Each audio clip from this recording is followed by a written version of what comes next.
Hello and welcome. Hello. Hello and welcome to the Dan Stevens Show. Live from Best Western Hotel, Musselburgh. Not far from Edinburgh. No, I haven't given up on the van life. Just taking a bit of a time out. I've done 12 days now in Edinburgh. Bloody hell is going on with the noises in here. Anyway, this is not an expensive hotel. I found a good deal on a hotel to take one night out from the van life. So 10 nights I've spent, and it's great. And this is the second time. Sorry, my English is not great today. This is the second time I've stayed in a place other than the back of my Nissan Serena. And both times I've woken up in the morning and thought, why did I do that? I'm just as comfortable in the car. I've also realised I have this deep-seated fear and unwant to call it a van, because I drove a van all my life as an electrician, and now I'm not an electrician anymore. So I'm not driving a van, it's a car, even though it is a van. Anyway, look at the size of these glasses. They get little, for the listeners, tiny glass for the water. Things are looking up for the podcast. I'll give you the recent stats. So the recent stats are, the last one had 118 views on YouTube. It was about 23 minutes long, and the average watch time was 1 minute 48 seconds, which is an improvement, believe it or not. Right now it's 20 to 11 in this hotel. No doubt the cleaners are going to start banging the Hoover off the door soon and trying to get me out of here because checkout was at 11. I should have done this earlier, but I was too busy getting all of the bed rest that I could. It is nice to be able to walk around the room as well that you're sleeping in. I can't do that in the van. So I went down to the buffet 9 o'clock this morning. It was breakfast included in this place. It's an absolute fallacy, to be honest, because when it says breakfast included, it's just £15 dearer than breakfast not included. There's two options to book. To me, that's just, who are you trying to fool? And this morning I went out to the van car to get my suit, and I can imagine the people seeing me walking in with my camera and my laptop and my tripod and my suit, and they're probably just thinking, who's this hotshot? That man's leading a double life. Here he is walking out to the van in an Old Ireland rugby training top, pair of Crocs and a pair of bottoms that are too short for him that he got in pennies, and he has this suit in his arms. Wow, he must be a famous businessman. No, I'm just a normal guy with a podcast. You know, I found out this morning that there's a leisure centre here as well, so I could be in a sauna right now with the guy I saw at the buffet this morning. I call him the buffet final boss. Now, some people are probably looking at me thinking that's me with my massive piled up plate of sausages and what do they call it? Potato scone sausages that have no bounce to them. There's something wrong with the sausages over here. There's something about an Irish sausage. It has a bit of spring to it, you know. You bite into it and you feel a bit of you feel a bit of, like, you bite into an Irish sausage and you feel a bit of bounce. There's none of that in the sausages over here. It's just your teeth do all the work. There's nothing given back to you. They're okay though. But I saw the buffet final boss. I've seen him a few times in different hotels whenever and motels. He's a tall, bald Englishman. Cargo shorts. Always a blue t-shirt. Not labelled. A polo t-shirt. Pair of sliders. and he's trying his best to look polite, but really, just he's gonna destroy the buffet. Couldn't be me, because I don't wear blue t-shirts. Not a fan. They just don't suit me. So, the Edinburgh experience so far, me and Rob have done 11 shows so far, or 12 maybe. We've had audiences in ranging from 3 people to 24 people. It's at 10:50 p.m. at night, so tough time. I've been out. We've been trying to do a marketing campaign where we give people mullets. I have been doing that with my Manscaped razor. I'm not a trained barber. I do clean the razor beforehand, obviously. And Manscaped razors, by the nature of them, you don't use them that often anyway. Well, I don't.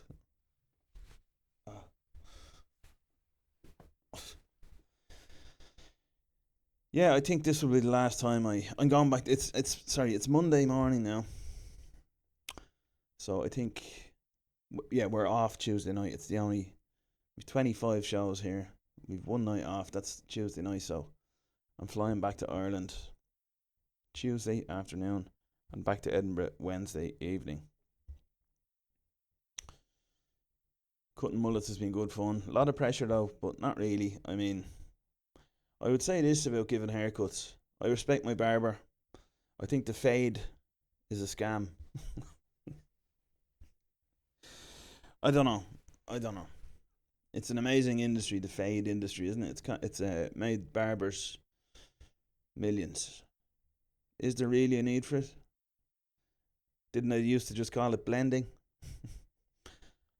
I don't know. Maybe I do have friends that are barbers. Well, maybe not anymore after that comment. But I've been cutting basically the way that hair works. I've discovered I did 20 mullets, some harder than others. The way that hair works is you just lift up the main part like that. I'm just lifting up the side of it. Well, mine is already a mullet, so I can't explain it. But there's basically 3 parts to a hair. So middle part, the middle and the back are kind of the same. They grow the same. You just lift up the nice bit and then shave the side, and then that's a mullet. Blend it then. And that's it. So that's what I've been doing. People have been generally happy with their mullets. Some people have asked, like we're standing in the middle of Cowgate in Edinburgh City.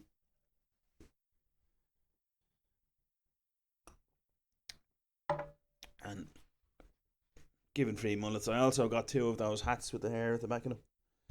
And I cut the hair off one, stuck it onto the other, made a mullet so people can try on a mullet. But to be honest, we were putting in so much effort with all the marketing and we just weren't getting the results. So we have hired someone to hand out flyers for us now for £15 an hour. And we did it for the first time last night and we got our highest audience in yet. So it's great. Shout out to Freddie, our flyer. So there's a few things that have cropped up over here that I want to talk about. One thing is free breakfast. I talked about that already. Our breakfast included. The buffet final boss, I've just covered that. Buffets are odd. People act so odd, don't they? In a buffet, you think it was the last meal of their lives or something. I don't know. They try to be polite, but they're also hungry. Anyway, I'm getting some looks as well from it's all old, pale women here. Just faces like smacked arses, and they just look at me like with some sort of disdain of what is he? Now, obviously, if they had saw me bringing in the suit and the whole setup, they're probably like, oh no, that's just a businessman on his day off, or he's probably getting ready to go to a conference or something. I carried it in purposely, like the jacket and my shirt and my tie. I carried it in on my arm to make it look real official, like the way a businessman would carry a suit in, you know. So anyway, little did you know, Anyway, I'll be going to the beach after this. I'll be changing out of this, putting shorts on, going to Portobello. It's not even sunny out. I think the tide's out as well again. I've gone for a swim twice in the last week, and the tide has been out, and there's just jellyfish everywhere, so I won't be going there. But one thing I want to talk about is bad breath. I'm not going to name any names. So the way that the Edinburgh Fringe Comedy Fest works is it's a ruthless assault on the senses for everybody involved. Comedians especially, people who are doing a full run of a month almost of just doing shows every day, living in substandard accommodation, basic accommodation, expending all energy on comedy, especially if you're running your own show and you're thinking about it, you're evaluating your performance, you're getting ready to perform, you're doing a few shows during the day on Irish compilation shows, which is like Best of the Irish or Irish Madness or whatever.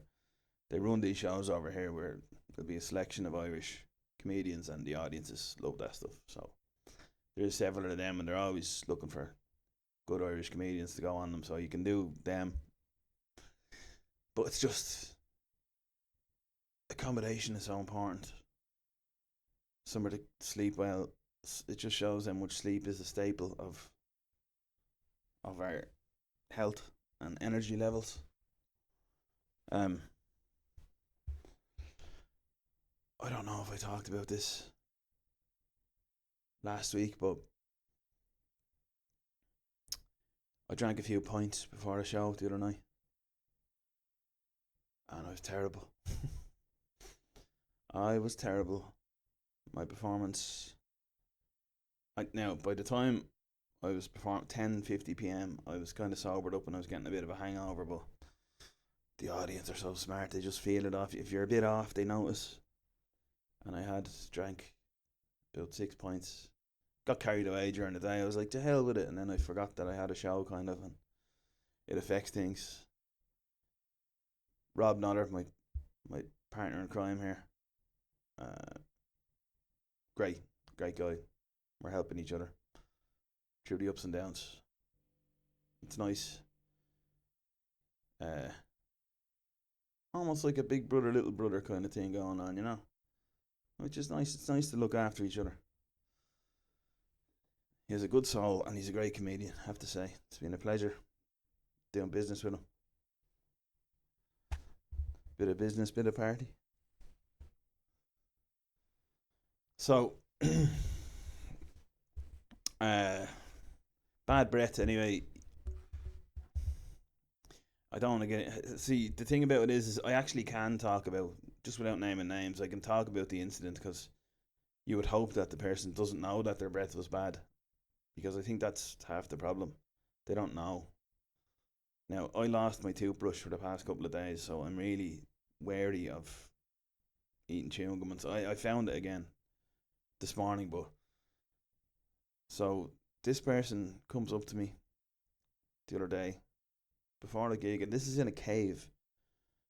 Some of the comedy shows are in caves, and I'm approached by a person. I won't say if it was an audience member or a comedian or who it was, but the caves are already humid. There was already about 80 people in the cave. There's no air circulation. It's damp. It's humid. There's a smell in there anyway. There's no place for farts to get out or anything. So,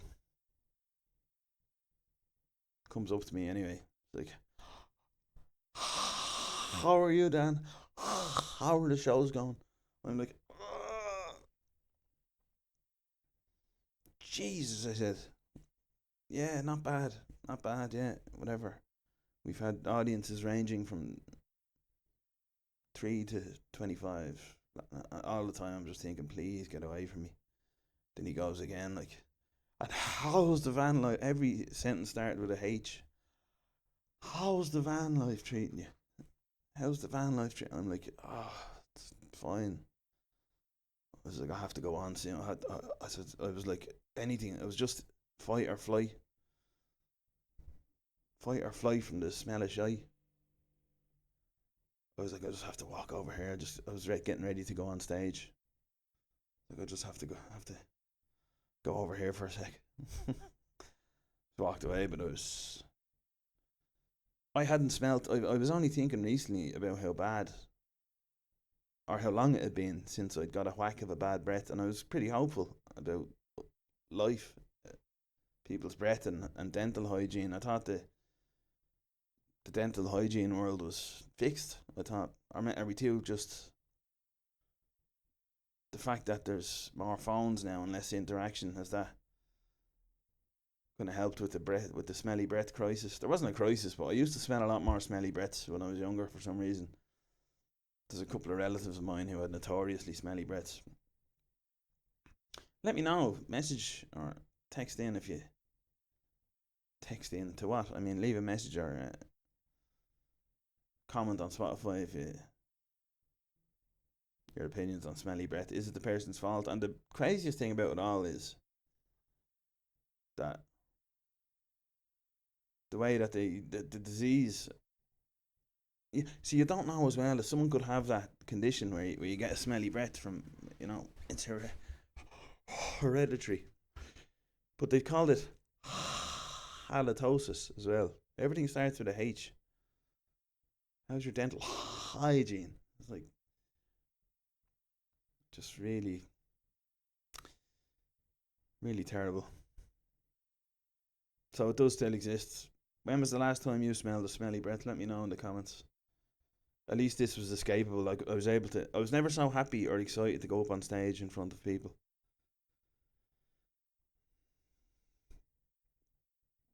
But no one knowingly walks around with a smelly breath, do they? I mean, that would be the ultimate super villain, wouldn't it? Mr. Smelly Breath. They're just like, I'm purposely gonna fucking destroy people's day with my breath. Imagine life got that bad that you were just like, you know what? Fuck everyone. Hi. I'd love to know if anyone's ever done that. But that's the update from Edinburgh. I will be back next week with another episode. This was a little break for me from the van. I might give another update sooner than a week's time. Who knows? I enjoy recording it from the old house. The old house. It's handy to have. Most people have a house key and a car key. It's just all one for me. Very handy. Anyway, it's 4 minutes to 11. I should have recorded this earlier, like I say, but this is the way it is. They're gonna force me to check out now soon. I just know there. I still have a bit of stuff around to clean up. They can hang on. Actually, when I arrived to the reception of this hotel yesterday, the woman was like, okay, you know what I was, right? I'm just gonna tell you this before we finish up here. But I walked into this hotel, Best Western Kings something. And she goes, okay, can you put your car do you have a car? I said, I do. Are you parked? Yeah. Okay, put the details in there, and there's a screen, a little iPad mounted up on the reception. And I go in, and it's like, please put your reg in, and then it goes, okay, 1 night £8, 2 nights. I said, excuse me, I said, do I have to pay for parking here? She goes, yes, you do. Yeah. I said, what if I don't? Oh, you'll get a ticket. I said, right, you can cancel that. Because I saw the parking signs, actually, I did, and it was some private company. Yeah, see you in Ireland, buddy.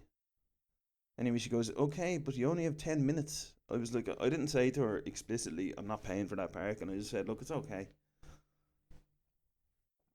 It's okay, don't worry about it. She goes, oh, okay. I cancelled it. And then I said, is there a restaurant here?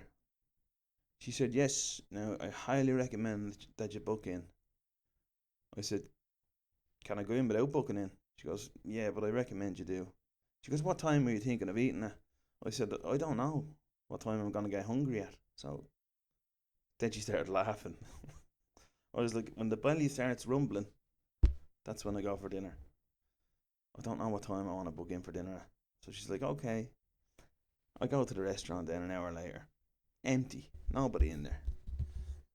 What's wrong with you? What? I don't know. But anyway, I left the parking. I've decided now I'm gonna just park wherever I want, whenever I want. I've 2 tickets still only. Didn't get one yesterday. I parked for 2 hours down in the city as well. I was supposed to have paid and I didn't. They didn't catch me. So if they catch me, I might pay the fine, or I might just go to court. But look, if I do need to go to court, I'm ready to go. And also, the shirt is feeling a bit looser. You know what that means? Getting ripped. So, guys, thank you for listening. Thank you for watching. Please like and subscribe. Please give a 5-star rating on Spotify or wherever you're listening. Please share with your friends, with everyone. I'd like to get this thing off the ground. I think people will enjoy it once I keep going and being consistent. I do think, like, them people that watch for a minute and a half, like, what are they thinking? They're going, what is going on here? What is this guy doing? Who is this fella? Why is it called the Dan Stevens Show? Look, it just is, and that's the way it is, okay? So again, thank you guys. Thank you to my core group of listeners and followers. I love yous. And anyone new, welcome to the club. Welcome on board. I'll talk to you again soon with another update. I'm feeling I might do another update within a week from the caravan. If you'd like that, comment. Send a message on Instagram, The Dan Stevens Show. Or to me, danstevens.comedy. Comment wherever you want on YouTube, Spotify. Thank you guys. All the best. See you soon. It's 1 minute past check-in. Making money. Is it? I don't know. Anyway, thank you guys.